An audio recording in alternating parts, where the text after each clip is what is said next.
Recorded Books presents E-Day 3, Dark Moon, by Nicholas Sansbury Smith, narrated by R.C. Bray.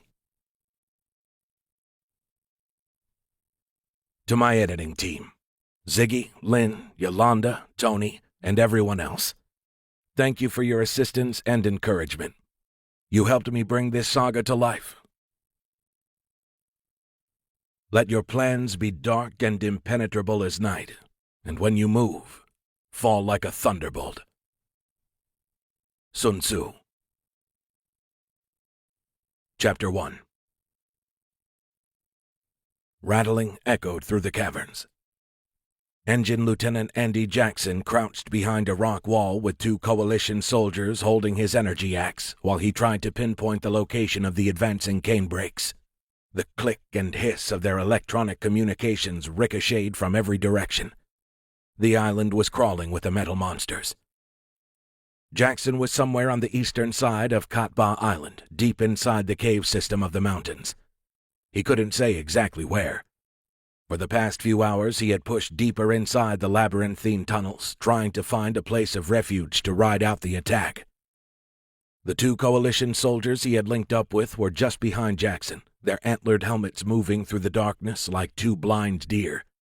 Neither had night vision optics, but they weren't stupid enough to turn on their flashlights. He guided them through the black corridors using his infrared night vision sights, INVs. It was too dark to make out much other than rough shapes, even with his augmented vision, but his other senses helped him navigate the treacherous environment. Jackson listened to the drip of water, clink of metal against stone, and the distant rattle of the machines.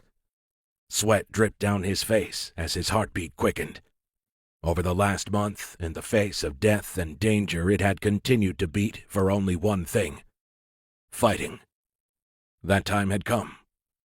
Even so, as the clawed feet and blades of cane brakes scuttling through the caverns got closer, the 7-foot-tall and 260-pound engine felt a trickle of fear.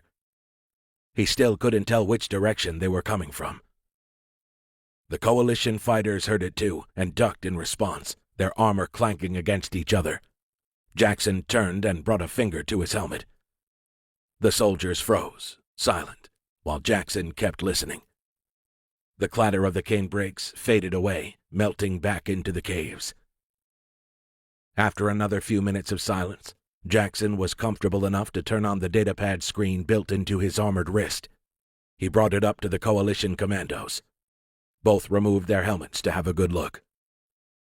They were young men, maybe 18, perhaps younger, hardly older than boys. Not a surprise to Jackson. He was used to fighting against kids in his career.